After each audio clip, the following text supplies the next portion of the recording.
वंस, मला झोपच लागून गेली, काही ध्यानच राहिलं नाही पहा. वास्तविक त्यांनी ते हसण्यावरी न्यायला हवं होतं, पण त्या नुकत्याच म्हणाल्या आणि मग मोलकरणीकडे वळून जरा त्रासिक आवाजात म्हणाल्या, बाई, या दोघांची जेवणं व्हायची आहेत. अजून संध्याकाळी पुन्हा एकदा येशील का भांड्यांसाठी? आपल्यासमोर ही चर्चा कशाला, नलिनीला वाटत होतं. मोलकरीणी ही तोऱ्यात पाहते बाई जमलं तर म्हणत दार दंडिशी लावून घेत निघून गेली. नलिनी तशीच गोंधळून तिथे उभी राहिली. वंसांना काय वाटलं कोणास ठाऊक. जरा पुढे येऊन त्यांनी तिला दुपारचे अन्न कुठे ठेवले आहे ते दाखवलं. ताट, वाट्या, भांडी दाखवली. नलिनी अच्युतला उठवायला गेली. तो झोपला नव्हताच, नुसताच वर पाहत पडून राहिला होता. त्याला जरा हलवताच तिला दिसले की त्याने गादी खराब केली होती. क्रिया नैसर्गिक होती, त्याच्याकडे दोष नव्हता. हे सर्व समजत असूनही तिला त्याचा विलक्षण राग आला. आता वंसांना हे सांगायचं तरी कोणत्या तोंडाने? शेवटी सगळी शरम गिळून तिला ते सांगावंच लागलं. अगं बाई, वंस म्हणाल्या, मग आधी कसं ध्यानात नाही आलं तुझ्या? एखाद्या रबराचा शीट तरी घातला असता. नलिनी मनातल्या मनात चडफडत होती. तिला कशी कल्पना येणार याची? तिला कधी असल्या प्रकारांचा अनुभव होता का? आणि आली तेव्हा ती किती थकली होती. या गोष्टींचा विचार करायचा तरी त्राण होता का मनात? तिने अच्युतची गादी साफ केली. त्याला हाताला धरून बाथरूममध्ये नेले. त्याचे डोळे, तोंड, हात, पाय धुतले, टॉवेलला पुसले. त्याला घरात नेले. 2 घास खायला घातले. पण तिची स्वतःची अन्नावरची वासना मात्र पार उडून गेली होती. थंडगार पाण्याचा एक ग्लास तेवढा तिने घेतला. तिला दिलेल्या खोलीत ती बसून होती. अच्युत निजून होता. वंसांकडे कोणी कोणी बायका येत होत्या. त्यांच्या आवाजाची गुणगुण तिच्या कानापर्यंत पोहोचत होती. त्याने ती स्वतः अस्वस्थ झाली होती. वंसांनी आपली कोणाशी ओळख करून द्यावी अशीही तिची इच्छा नव्हती. फक्त त्यांच्या सख्या भावाशी त्यांनी जरा आपुलकीने वागावं एवढीच तिची इच्छा होती. 5ला शंकररावांचा फोन आला. ते डॉक्टरांना घेऊन येत होते. वंस लगबगीने तिच्या खोलीत आल्या. तिला त्यांनी कपडे बदलायला, वेणीफणी करायला सांगितले. तिला समजेना, डॉक्टर येत होते ते तिला पाहायला की अच्युतला तपासायला. पण ती काहीच बोलली नाही. शंकरराव आले ते सरळ तिच्या खोलीत आले. काय म्हणतोय अच्युत? काही खाल्लं का त्याने? मग तिच्याकडे निरखून पाहत, आणि तू काही झोप बी घेतलीस की नाही? चेहरा असा का सुकलेला दिसतोय? आता इथे आलीस ना, आता कशाला त्याची एवढी चिंता करतेस? ती त्यांना काय सांगणार कपाळ? आणू का डॉक्टरांना इथेच? कोणी परके समजू नकोस बरं. तरीही डॉक्टर आले तशी ती एका बाजूला उभी राहिली. ते अच्युतची तपासणी करीत होते. त्यांच्या क्रिया, त्यामागचे हेतू आणि त्यांच्या अपेक्षा यातले काहीच तिला कळण्यासारखे नव्हते. शेवटी एक उसासा सोडून त्यांनी आपली उपकरणे बॅगेत भरली. बॅग उचलून ते म्हणाले, आपण बाहेर बसूया का? त्यांनी नलिनीचाही त्यांच्या प्रश्नात अंतर्भाव केला होता. एकवार अच्युतकडे पाहून ती बाहेर आली. डॉक्टरांचा चेहरा गंभीर वाटला आणि मन आणखीनच खचले. मनाचा तोल सुटला होता आणि ते दिशादिशांना सैरावैरा धावत होते. डॉक्टर तिला उद्देशून बोलत होते, पण तिच्या मनात त्या शब्दांना अर्थच येत नव्हता. मग तिच्या ध्यानात आले की ते आपल्याला प्रश्न विचारित आहेत. मग मात्र तिला आपले लक्ष संभाषणात आणावेच लागले. त्यांचे प्रश्न असंख्य आणि अनपेक्षित होते. लग्नाला किती दिवस झाले? अच्युतचा स्वभाव कसा होता? त्यांचे मतभेद होत असत का? सौम्य का तीव्र? त्याच्या कामात त्याला आवड होती का? तो कधी निराश वाटायचा का? दुसरे काही करण्याची इच्छा त्याने कधी बोलून दाखवली होती का? जवळचे कोणी मित्र होते का? इतरांच्या घरी जाणे येणे कितपत होते? लोकांत मिसळायला त्याला आवडायचे का? त्याच्या आवडीनिवडी काय होत्या? मनासारखं राहता येत नाही म्हणून कधी चिडचिड करायचा का? जणू तिच्या आजवरच्या वैवाहिक आयुष्यावरचा एक एक पापुद्रास ते ओढून दूर करीत होते. तिच्या उत्तरांनी त्यांचे समाधान होत होते का हे कळायलाही मार्ग नव्हता. पण त्यांचे कुतूहल थांबणारच नाही असे वाटत होते. त्यांना खाजगी असे काहीच वाटत नसावे. ज्या गोष्टींचा विचार करायलाही ती धजली नव्हती अशा विषयांवरही ते प्रश्न विचारित होते. तिचा चेहरा शरमेने लाल झाला. तिची मान लाजेने खाली गेली. पण त्यांचे प्रश्न संपतच नव्हते. शेवटी तिचीच वाणी अडखळली आणि थांबली. डॉक्टर शंकररावांशी बोलत होते. तिला त्यांच्या बोलण्याचा अर्थच समजत नव्हता. शंकररावांशी काहीतरी ठरवून ते शेवटी गेले. तिला कोणतेही आश्वासन त्यांनी दिले नाही. ते विसरले का त्यांना ती शक्यता वाटत नव्हती. नलिनी अच्युतच्या खोलीत येऊन बसली होती. काही मिनिटांतच शंकरराव खोलीत आले. त्यांच्या चेहऱ्यावर आशेचे काही चिन्ह दिसते का इकडे ती बारकाईने पाहत होती. आशा, निराशा, भीती, समाधान सगळं काही आपल्यापर्यंत असे परावर्तित स्वरूपात द्वितीय हस्ते पोहोचते तिला वाटत होते. डॉक्टर काय म्हणाले हे शंकररावांना विचारायलाही तिचा धीर होत नव्हता. नलिनी, ते जरा वेळाने म्हणाले. डॉक्टरांना अच्युतच्या या आजाराचा नीटसा उलगडा झालेला नाही. त्यांना एकच शंका येत आहे, पण त्यासाठी त्यांना हॉस्पिटलमध्ये नेऊन त्यांची नीट तपासणी व्हायला हवी. मगच काय उपचार करायचं ते ठरवता येईल. तुम्हाला योग्य वाटेल तसे करा. खाली पाहत ती पुटपुटली. उद्याची अपॉइंटमेंटसुद्धा घेऊन ठेवली आहे मी. उद्या संध्याकाळी आपण जाऊ आणि फारशी चिंता करीत बसू नकोस बरं का, ते उठता उठता म्हणाले. अच्युत लवकरच बरा होईल असं मात्र ते म्हणाले नाहीत. ती मनाशी विचार करीत होती. आतापर्यंत दरवेळी ते तिला असा धीर देत आले होते, पण आता मात्र त्यांनी ते शब्द उच्चारले नाहीत. का? त्यांना सुधारणेची आशा नाही का? डॉक्टरांनी त्यांना काही निश्चित सांगितले नाही का? ही हॉस्पिटलमधली तपासणी म्हणजे केवळ आपल्या मनाच्या समाधानासाठी आहे का? अच्युत आहे तसा जन्मभर राहणार आहे का? का त्याच्यात आणखीच काही चमत्कारिक बदल होत जाणार आहेत? मनात शंका यायला लागल्या. त्या एखाद्या पायलोटासारख्याच आल्या. काही केल्या तिला आपल्या मनाला आवरच घालता येईना. एखाद्या घुमटात आवाज घुमत राहावा तसे ते दुष्ट विचार डोक्यात घुमत होते. आतल्या आत कोंडलेले होते. हे सगळे विचार असह्य होत होते. दोन्ही हातांनी तिने आपले डोके घट्ट धरून ठेवले, पण अगदी आत उसळलेल्या या कल्लोळापासून काही बचाव होत नव्हता. या साऱ्यांचा उगम असलेल्या अच्युतकडे ती पाहत होती.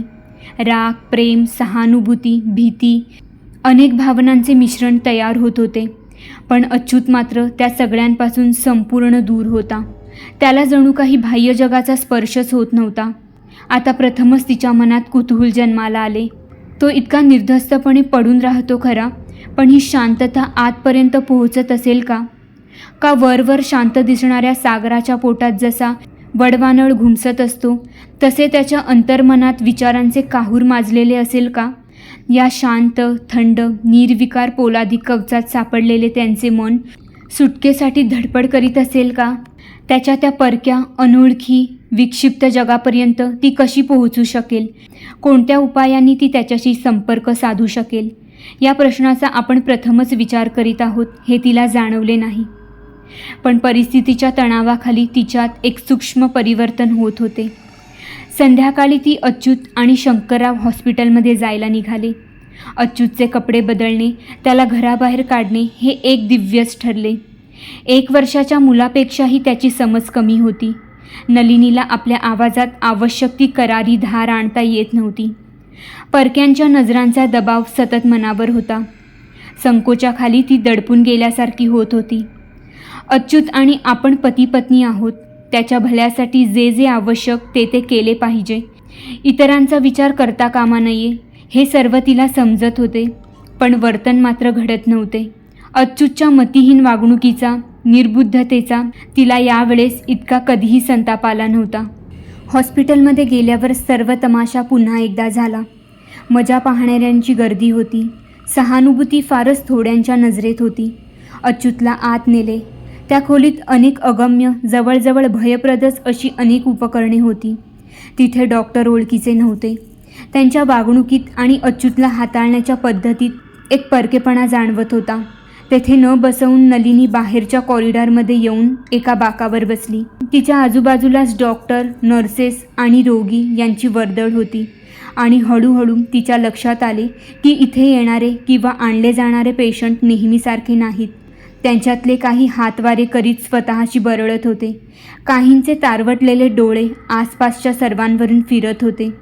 काहींना तर स्ट्रेचरला बांधूनच आणावे लागत होते. अच्युत यांच्या रांगेत जाऊन बसणार आहे का? मन चिरीत जाणारा विचार समोर आला. तोही यांच्यासारखाच वेडापिसा होणार आहे का?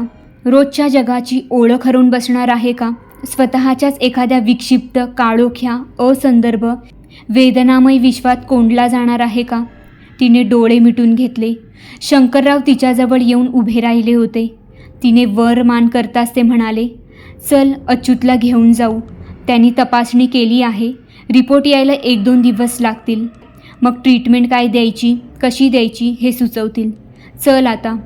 तेव्हा मग तो परतीचा प्रवास आणि घरी येऊन वाट पाहणे. जीव नुसता टांगणीला लागलेला.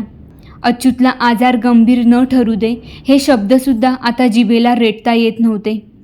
कारण काहीतरी गंभीर प्रकार उपस्थित झाला होता यात आता तिलाही शंका उरली नव्हती. ती अच्युतकडे पाहत होती. वत्संना जमेल तेवढी मदतही करीत होती. पण त्या काही समजुतीचे 4 शब्द बोलल्या नाहीत. तिच्याजवळ नाही तर नाही, पण अच्युतकडेही त्या फिरकल्या नाहीत. नलिनी आणि अच्युतचे येणे त्यांना पसंत पडले नव्हते. त्यांचा दोघांचा मुक्काम लांबत चालला तशी त्यांच्या नजरेतील नाराजी जास्त स्पष्ट होऊ लागली होती. नलिनी पाहत होती, सहन करीत होती. रिपोर्ट 4 दिवसांनी आला. त्यांनी आजाराचे निदान काय केले होते हे तिला समजले नाही. विजेचे शॉक देण्याची ट्रीटमेंट सुचवली होती. आठवड्यातून 2 वेळा 10 शॉक झाल्यावर पुन्हा एकदा त्यांची तपासणी होणार होती. पण खरा प्रश्न होता अच्युतला तिथे नेण्याचा. शंकररावांचे ऑफिस होते. त्यांना वेळ नव्हता. नलिनीला मुंबईची माहिती नव्हती. असती तरी लोकल आणि बसमधून अच्युतला नेणे केवळ अशक्य होते. उपाय एकच राहिला, टॅक्सी, आणि तीही परतीची ठरवायला हवी. कारण हॉस्पिटलपाशी तरी नलिनी एकटी जाऊन टॅक्सी कुठून आणणार? जीव ओझ्याखाली सुरमडत असतानाही तिला ते करावेच लागले. टॅक्सीच्या मीटरवरचे रुपयांचे आकडे सरकताना पाहून तिची नुसतीच तळमळ चालली होती. प्रत्येक खेपेस इतका खर्च, अशा 10 खेपा, मग पुन्हा तपासणी, हे गणित तिच्या आवाक्यातले होते. हा खर्च आता शंकरराव करीत होते, पण हे कोठेपर्यंत चालणार? त्या संध्याकाळीच ती भीत त्यांच्या खोलीत गेली होती. ती आत जाताच वंस एकदम गप्प बसल्या होत्या. ये ना गं, ये बस, शंकरराव म्हणाले होते. नलिनी अवघडल्यासारखी खुर्चीच्या कडेवर बसली होती. मनाशी ठरवून आणलेले बोलून टाकायची तिला घाई झाली होती. ती खोली पाहतच राहिली. आज जवळजवळ 12 रुपयांचे बिल झाले आणि हॉस्पिटलचीही काहीतरी फी असेलच ना. बरे, मग काय? शंकरराव साध्या आवाजात म्हणाले. आणखी 10 खेपा आहेत. त्यांच्या तपासण्या आहेतच. मी हे आणलं होतं. तिने आपली मूठ उघडून आपल्या मुठीत घामेजलेली 2 पदरी सोन्याची साखळी होती. अगं, शंकरराव एकदम उठून तिच्या जवळ आले होते. तुम्हाला तरी किती खर्चात टाकायचं आणि एवढं आपुलकीने करतो तरी कोण? नलिनीचा आवाज अस्पष्ट झाला होता. ही पैशांचा हिशेब करायची वेळ आहे का? ते उसन्या करड्या आवाजात म्हणाले. ठेवून दे आत. अच्युत बरा झाला की मग पाठवीन सगळं बिल. त्यात माझाही खर्च घालीन. खरंच हे तुझ्यापाशी राहू दे. नलिनी अजून वर पाहत नव्हती. आता उपयोग नाही करायचा तर मग केव्हा? शंकरराव पत्नीकडे वळाले. तू सांग बरं तिला, नाहीतर तू तिच्या गळ्यात घालते. पहिल्या 2 खेपात अच्युतकडे काहीच फरक पडला नव्हता. प्रेमाने आणि भीतेने नलिनीची नजर तीक्ष्ण झाली होती. त्याच्यातला एवढासाही फरक तिच्या नजरेतून सुटला नसता, पण फरक नव्हताच. ज्या कोणत्या कवचात त्याची अस्मिता बंदिस्त झाली होती ते अजूनही अभंग होते. बाह्य जगाचे रंग, नाद, गंध, स्पर्श या सर्वांपासून त्याची जाणीव अजूनही संपूर्ण अलिप्त होती. त्याला 3ऱ्या खेपेस शॉक देऊन तिने घरी आणलं होतं. नेहमीसारखीच याही खेपेत तिची दमछाक आणि तारांबळ झाली होती. दरवेळी तिचा त्याच्यावरचा राग वाढत चालला होता. 2 घोट पाणी पिऊन ती त्याच्या खॉट शेजारी येऊन बसली होती. त्याच्या अनामठ निर्विकार चेहऱ्यावर तिची नजर खिळली होती. हा दैव दुर्विलास अजून कोठवर चालणार असा दुःखद विचार मनात भिरभिरत होता. त्याची निर्लेप नजर मात्र छतावर खिळली होती. वारा पडला की शांत काचेसारख्या झालेल्या सरोवरासारखी, आणि एका क्षणात ती नजर बदलली. दिव्यातल्या विजून गेलेल्या ज्योती एकदम शिलगाव्यात, तसे डोळे एकदम जाणते झाले. डोळ्यांवरची आजवरची अलिप्तपणाची झापड गळून पडली होती, यात शंका नव्हती. पण आता त्या डोळ्यांतून जे काही बाहेर डोकावत होते ते नलिनीच्या परिचयाचे नव्हते. उलट तिला जराशी धास्तीच वाटली, कारण त्या डोळ्यात पटलेली ज्योत स्वच्छ सुंदर अशी नव्हती. धूसर होती. लालसर काळवंडलेली होती. क्षणभर तिला जाणीव झाली की अच्युत ज्या एका नव्या जगात स्वतःला हरवून बसला होता त्या नव्या जगाचीच ही एक झलक होती. जणू त्या दारावरचा पडदा विस्कटलेला होता आणि एका थरारक अनुभवाचा तिला ओझरता स्पर्श झाला होता. त्या एका स्पर्शाने तिला धक्का बसला होता आणि ती निशब्द झाली होती. हे अनावरण भयानक होते. कल्पनेतही आणता येण्यासारखे नव्हते. जणू काही आजवर जगाच्या सीमारेषेवर अच्युत उभा होता आणि आता एका लहानग्या धक्क्याने तो सीमा पार लोटला गेला होता. हे त्यांनी दिलेले विजेचे शॉक. तिला माहीत होते की त्यांच्या तुलनेने ती अडाणी होती आणि कोणालाही ती हे पटवून देऊ शकली नसती, स्पष्टही करून सांगू शकली नसती. पण तिची मनोमन खात्री होती ही ट्रीटमेंट बरोबर नाही. हे सांगायचे धैर्य तर तिच्यात नव्हतेच. हॉस्पिटलला दिलेली प्रत्येक भेट ही नरक यात्रेसारखी वाटत होती. मनाचा शर्मेने सुराडा होत होता. शरीराची संतापाने लाही होत होती. अच्युतमध्ये सुधारणा होण्याऐवजी एक चमत्कारिक बदल मात्र होत होता. नजरेवरची ती धुरकट छाया कायमची स्थिर झाली होती. खरा अच्युत त्याखाली गडप झाला होता. तिला आता त्याची भीती वाटायला लागली होती, कारण आता त्याची तटस्थता संपली होती आणि तो एक वेगळा, जरासा भयानक पिवत्रा घेत होता. वन्सनचे वागणे दिवसागणिक असह्य होऊ लागले होते. अच्युत, नलिनीचा मुक्काम आणि त्यांच्यासाठी होणारा खर्च याबद्दलची त्यांची नाराजी आता त्यांच्याही डोळ्यांत स्पष्ट दिसत होती. त्या नलिनीशी एक शब्द बोलेनाशा झाल्या होत्या. त्यांचेही वैर तिला टोचायला लागले होते. ही दुहेरी कोंडी असह्य होऊन एकदा तिने शंकररावांशी आपले मन मोकळे केले. स्पष्ट बोलायची वेळ आली होती. वन्सनना आमचं राहणं पसंत नाही आणि त्यांच्यातही काही सुधारणा होत नाही. हे किती दिवस चालणार असं? डोळे पुसता पुसता ती बोलत होती. त्यापेक्षा मला आमच्या घरी पोहोचवा. काय व्हायचे असेल ते घरी तरी होऊ दे, बाहेर तरी तमाशा नको. शंकररावांनी 2-3दा तिला सांगायचा प्रयत्न केला, पण त्यांच्याही शब्दात जोर नव्हता. त्यांचा चांगुलपणा त्यांच्यापुरता मर्यादित होता. वन्सनवर काही एका मर्यादेपर्यंतच ते अधिकार गाजवू शकत होते. नलिनीला त्याचा राग आला नाही. त्यांनी केलेले उपकारच इतके होते की त्यांच्या भाराखाली ती दडपून गेली होती. अच्युतला कसाबसा गाडीत चढल्यावर ती जेव्हा शंकररावांचा निरोप घ्यायला मागे वळली, वन्स तर लांब उभ्या होत्या. तेव्हा त्यांनी एक पाकीट तिच्या हातात दिले होते. डॉक्टरांचे रिपोर्ट आहेत त्यात, ते म्हणाले होते. गाडी सुरू झाल्यावर तिने पाकीट फोडले होते. तेव्हा तिला दिसले होते की त्यात डॉक्टरांचे रिपोर्ट होतेच, शिवाय 10-10च्या 30 नोटाही होत्या. ॲन्स्पिरिनने डोक्यातल्या वेदना खूपच कमी झाल्या होत्या. वारा येत होता, तो गरम होता, पण घामिजलेल्या शरीराला ओलावा देत होता. बाहेरच्या खोलीतून काही आवाज येत नव्हता. अच्युत तसाच खॉटवर पडलेला असेल. क्षणभर ती त्याला विसरू शकत होती आणि जरा शांत विचार करू शकत होती. शांत विचार आवश्यक होता, पण तेव्हा तिच्या मनाला आवश्यक तेवढा तोल किंवा प्रगल्भता आली नव्हती. गेल्या 3 आठवड्यांत आपल्यात एक खूपच मोठं स्थित्यंतर झाले आहे याची तिला आता जाणीव झाली. या 3 आठवड्यात ती खूप नवे शिकली होती. शेवटच्या मोजणीत ती आणि अच्युत यांना एकमेकांखेरीज इतर कोणीही नव्हते. पती पत्नी हे नाते तिच्या भोळसट समजुतीपेक्षा फारच व्यापक, सर्वसमावेशक होते. पूर्वी मन कच्चे होते आणि भांबावून जाऊन तिने 4 दिशांना अर्थशून्य धावपळ केली होती. अनुभवाच्या कठोर आघातांनी आता मन धडावले होते.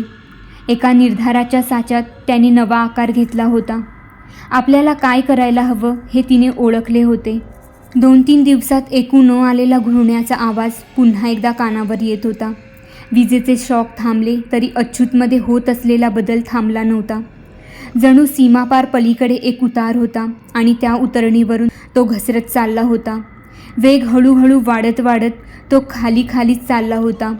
कोणत्या तरी भावनेच्या अनावर आवेगाखाली चेहरा विकृत होत होता. त्यातच आता या घुरण्याच्या आवाजाची भर पडली होती. आवाज वर चढलेला नसे, पण अगदी खोलवरून आल्यासारखा वाटे. सुरुवातीस तिने अच्युतला जागे करण्याचा, हलवण्याचा प्रयत्न केला होता, पण त्याचे लालसर तापक डोळे, आवळलेले दात आणि वेडावाकडा चेहरा पाहून भीतीने तिचे रक्तच गोठले होते आणि शहारून ती मागे सरली होती. तो आवाज आता पुन्हा एकदा येत होता, पण वन्सनकडची गोष्ट वेगळी होती. तिथे तिच्या मदतीला नसली तरी सोबतीला खूप माणसे होती.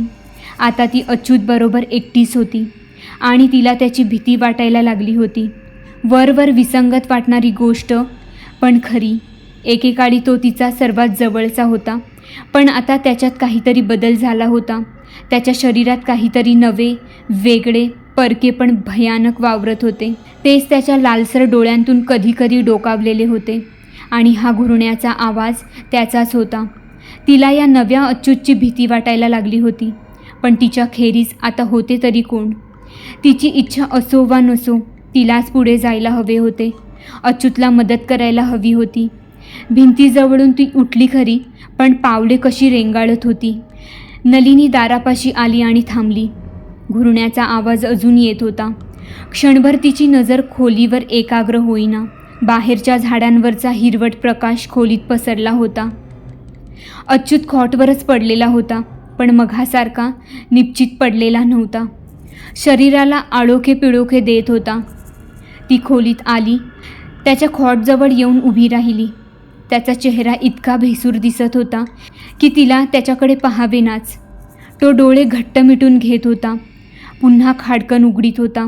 त्याच्यातली जळजळीत नजर साऱ्या खोलीभर भिरभिरत होती. हातांच्या मुठी घट्ट आवळल्या जात होत्या, परत उघडत होत्या आणि कडक बोटे पंजांसारखी वाकडी होत होती. आसपासचे काहीतरी ओरबाडून काढायची खटपट करीत होती. शरीरही सारखे वेडेवाकडे होत होते आणि तो घुरण्याचा आवाज आवळलेल्या दातातून सारखा निघत होता. हे उघड होतं की अच्युत समोरच्या जगाची ओळख पार विसरला होता आणि स्वतःच्याच कोणत्या तरी विलक्षण आणि भयानक सृष्टीत कैदी झाला होता. कैदीचं कारण आणि त्याला स्वतःलाही तो अनुभव असह्य होत होता. ती त्याच्यासाठी काय करू शकत होती? कोणत्या उपायाने ती त्याच्यापर्यंत पोहोचू शकत होती? जेव्हा नाद, स्पर्श, दृष्टी, गंध या रोजच्या अनुभूती निरर्थक होतात, तेव्हा एकमेकांचा संपर्क साधला जाणार तरी कसा? अटॅक जितका अचानक आला होता तितकाच अचानक ओसरला. अच्युत शांत झाला. दमछाक होऊन श्वास धापांनी येत होता. शरीर अजूनही मधूनच शहारत होतं. चेहऱ्यावरून घामाचे ओघळ वाहत होते, पण ते उत्पाताचे कोवळे ठसे होते. उत्पाताची लाट त्याच्यावरून पुढे गेली होती. त्याचा चेहरा एकदम निर्विकार झाला होता. तुम्हाला आता काय झाले होते? त्याला विचारले तर तिच्या मनात अनाहूतपणे विचार आला.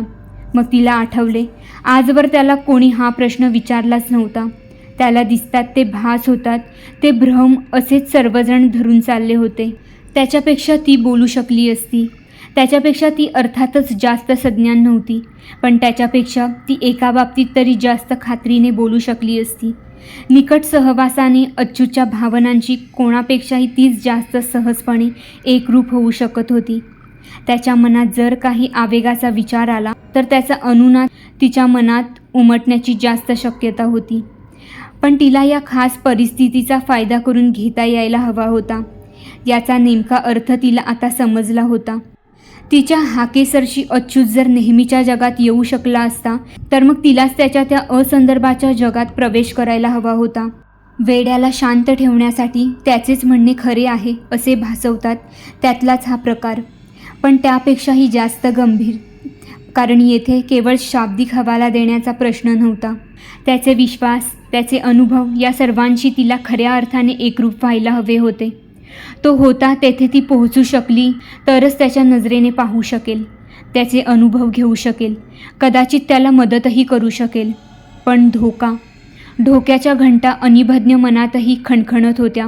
शहाणपणाचा सुरक्षित किनारा सोडूनही त्याच्या त्या वादळी, अनियमित, अकल्पित विलक्षण विश्वात प्रवेश करणार होती. तिच्यात प्रतिकाराची शक्ती होती का त्या प्रवाहाखाली सापडताच कोटच्या कोटे वाहवत जाईल. अग्नीचे स्वरूप माहीत नसले तरी रानटी जनावरांना त्यांचा धोका समजतोच. नलिनी खोलीत आली होती.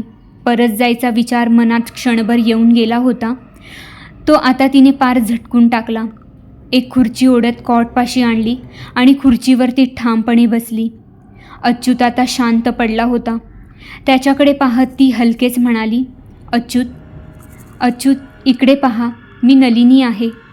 तिचे शब्द ऐकल्याची त्याने कोणतीही खूण दिली नाही, पण ती त्या संत आवाजात त्याला हाक मारीत राहिली. तेच ते शब्द, मी नलिनी आहे, इकडे पहा. पुन्हा पुन्हा तेच तेच शब्द. त्याला काय जाणवत असेल, काय दिसत असेल, काय ऐकू येत असेल, कोणते गंध त्याच्यावरून जात असतील, ती मनाशी विचार करीत होती. हे काम वाटते तितके सोपे नाही याची तिला कल्पना होती.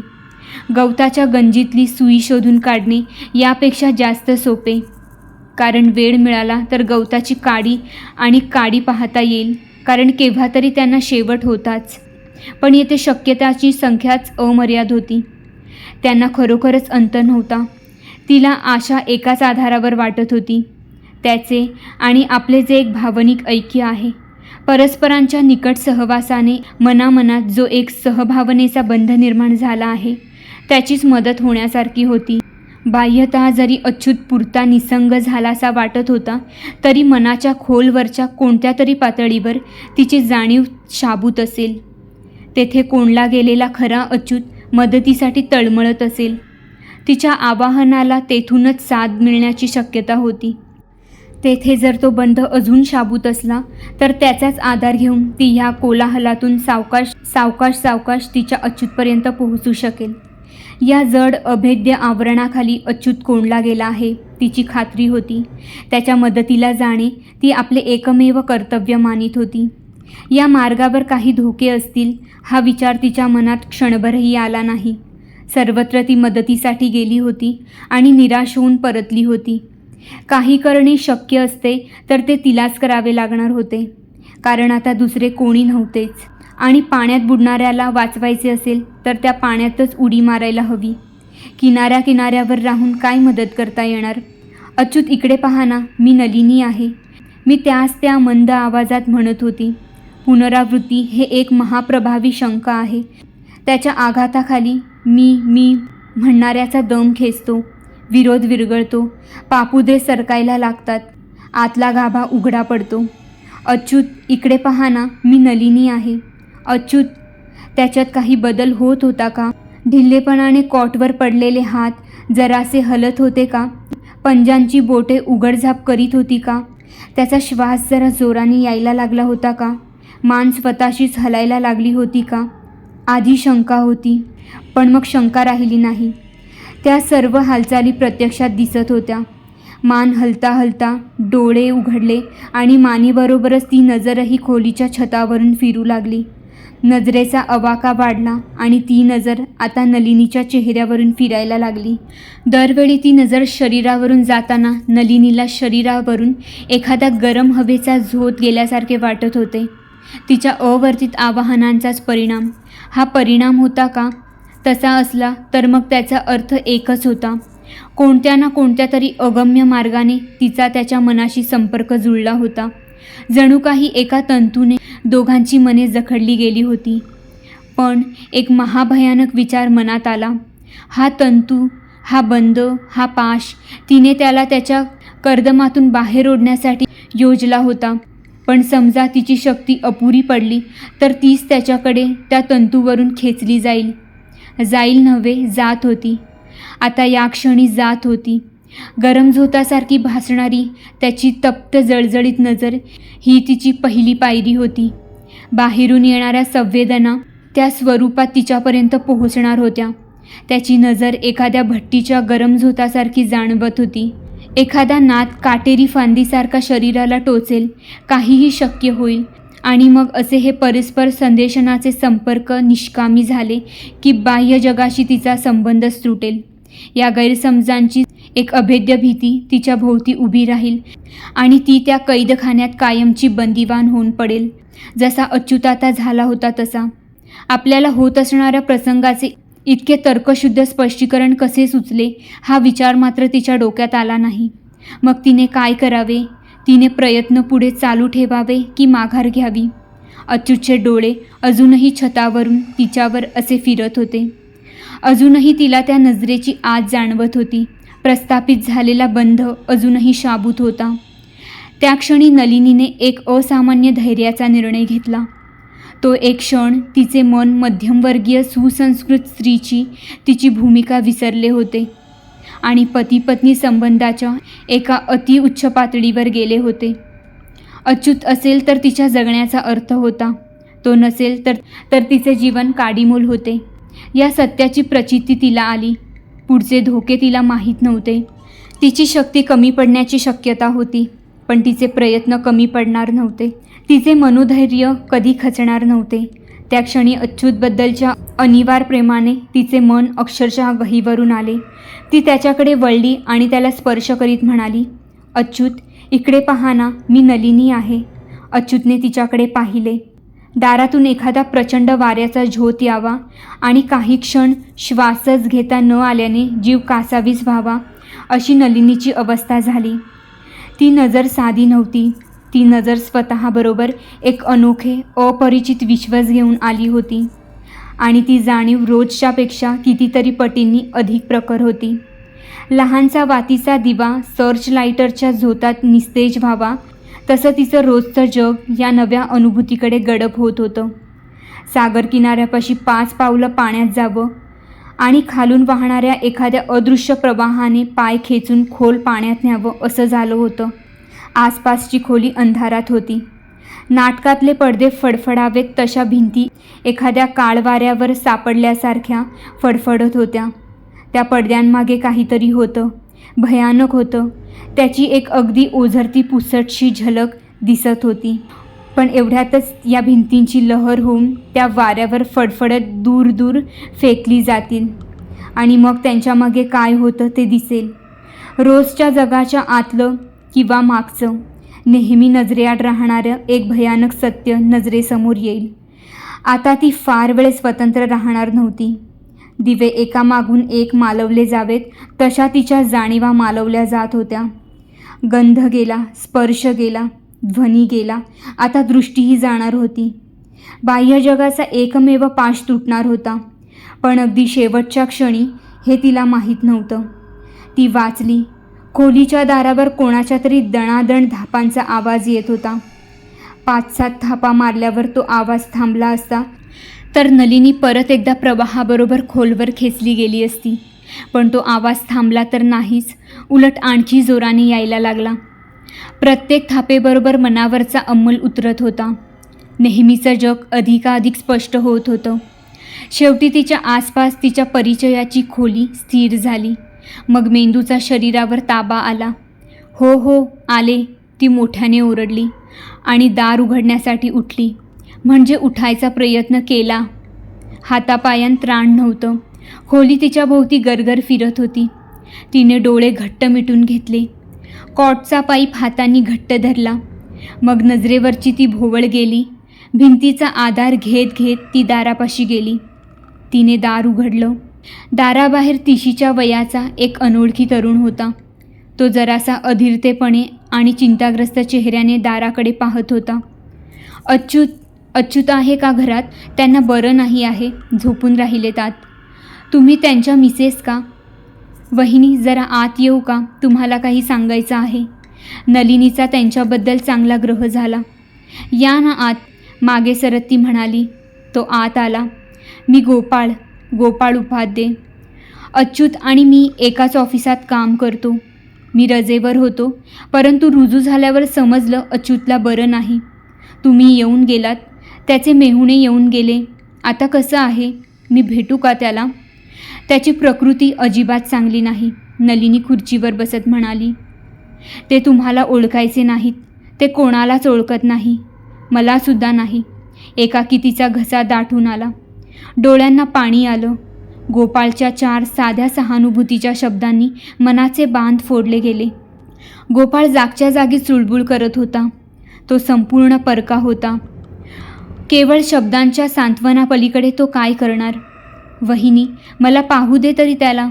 कदाचित तो मला ओळखेल. नलिनीने काही न बोलता आपल्या खोलीकडे बोट केलं. गोपाळ दारातून आत गेला, पण 2 पावलांवरच थबकला. पुढे जायची त्याची हिंमतच झाली नाही. तसा पाठमोराच तो मागे सरत खोली बाहेर आला. नलिनी समोरच्या घडीच्या खुर्चीवर बसला. हे केव्हा झालं वहिनी? नोव्हेंबर 24. ती तारीख मेंदूवर जळत्या लेखणीने कोरली होती. जरा खुलासेवार सांगता का प्लीज? सांगण्यासारखं काही नाहीच. त्या दिवशी ऑफिसमधून जे आले ते असेच आले. खाटेवर पडून राहिले. सुरुवातीला जरा तरी समज होती. 10 वेळा सांगितलं म्हणजे कळायचं, पण तेही कमी कमी होत आता पारच संपलं आहे. इलाज तरी काय केले? इथल्या साध्या डॉक्टराला दाखवलं. ते म्हणत होते शरीरात काही बिघाड नाही. मग वनसनच्याकडे मुंबईत नेलं.